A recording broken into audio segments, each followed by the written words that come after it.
Bienvenue à tous pour suivre avec nous ce focus. Et nous ouvrons ce focus pour parler du retour du chef de l'État. En effet, le président de la République a regagné le pays.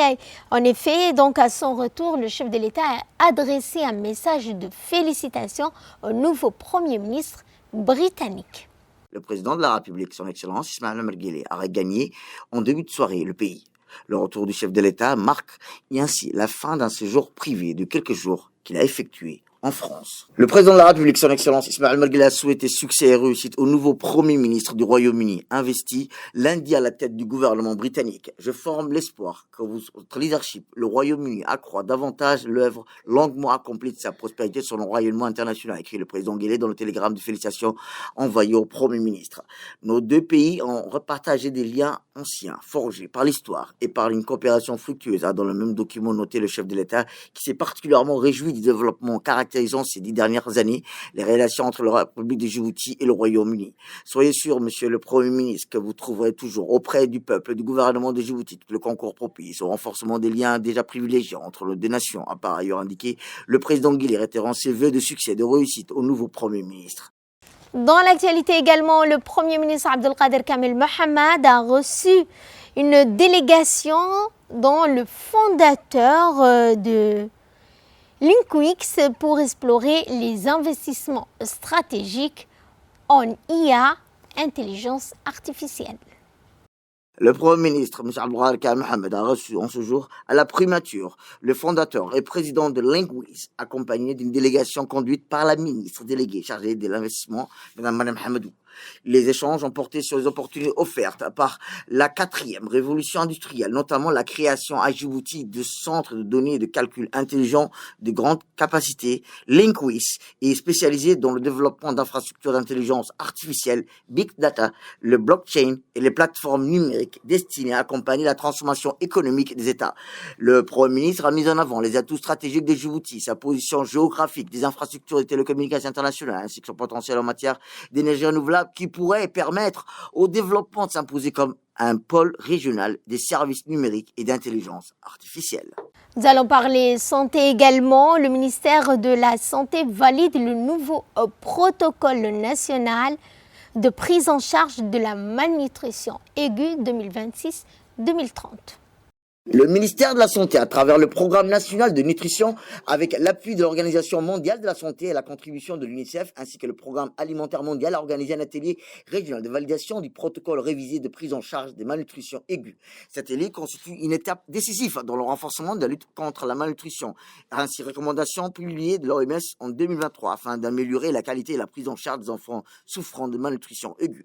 En prélude de cette validation, une formation des formateurs de 4 jours a permis de renforcer les compétences des professionnels de santé issus de l'ensemble des régions du pays. Médecins, infirmiers, sages-femmes, nutritionnistes et responsables des programmes ont été formés aux nouvelles approches et aux nouvelles introduites dans cette version actualisée du protocole. Nous allons parler également agriculture dans le cadre du renforcement des filières agroalimentaires résilientes. Le ministre de l'Agriculture, de l'eau, de la pêche, de l'élevage et des ressources halieutiques a présidé la 2e réunion du comité de sélection des sous-projets phares. Le ministère de l'Agriculture, de l'eau, de la pêche, de l'élevage et des ressources halieutiques a tenu la 2e réunion du comité de sélection des sous-projets du projet d'appui aux filières agroalimentaires résilientes.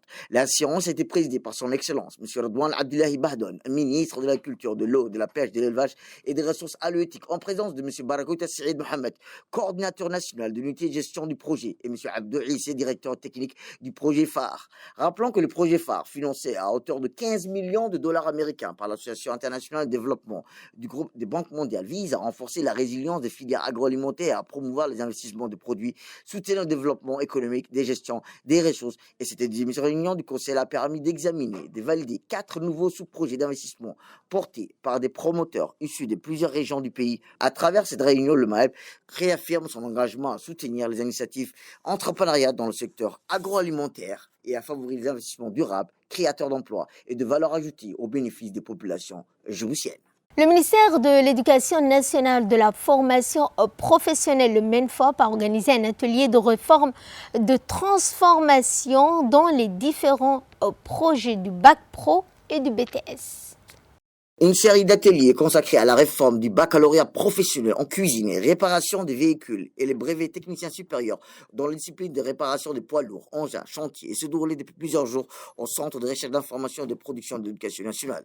Autour de la table, des acteurs clés des secteurs mécaniques, publics et privés, notamment les professionnels des terrains, des exercices métiers, réunis autour de l'inspecteur des génies électromécaniques et un expert international dans des échanges, des réflexions qui visent à une série de productions et d'objectifs qui s'inscrit dans une dynamique de modernisation et d'adaptation des formes professionnelles aux réalités du marché de l'emploi. Des groupes thématiques croisent le regard, échangent leur expérience dans l'analyse des situations du travail dans les métiers de cuisine, mais aussi les réparations des véhicules automobiles. En sport, cette fois avec le sacre de l'Espagne, les champions du monde espagnols ont été accueillis en héros à Madrid après leur victoire sur l'Argentine en Coupe du Monde. L'Espagne a remporté la Coupe du Monde de la FIFA 2026 en s'imposant 1-0 après une prolongation face à l'Argentine lors d'une finale spectaculaire disputée devant des milliers de supporters et suivie par des millions de téléspectateurs à travers le monde. Au terme de 90 minutes réglementaires, les deux sélections n'ont pas réussi à se départager malgré plusieurs occasions franchies. À part de l'autre, les défenses solides, les performances des gardiens ont maintenu le score vierge, obligeant les deux équipes à disputer une prolongation. Le tournant du match est intervenu à la 106e minute lorsque Ferran Torres entre en cours du jeu et inscrit l'unique but de la rencontre. L'achèvement cette fois des études techniques du gazoduc Nigeria-Maroc. Les détails avec Samater Saïd. L'achèvement des études techniques des gazoducs Nigeria-Maroc renforce les perspectives d'intégration économique dans des secteurs énergétiques à l'Afrique de l'Ouest. Les études techniques du projet gazoduc reliant le Nigeria au Maroc sont désormais achevées, ouvrant la voie aux préparatifs de la phase de construction selon les autorités chargées du projet. Cette infrastructure énergétique majeure, considérée comme l'un des plus importants projets de développement de l'Afrique, s'étendra à environ 6900 km à travers 13 pays d'Afrique de l'Ouest. Le coût global du projet est estimé à près de 25 milliards de dollars. Sur ce, notre focus touche à sa fin. Merci à vous de nous avoir suivis.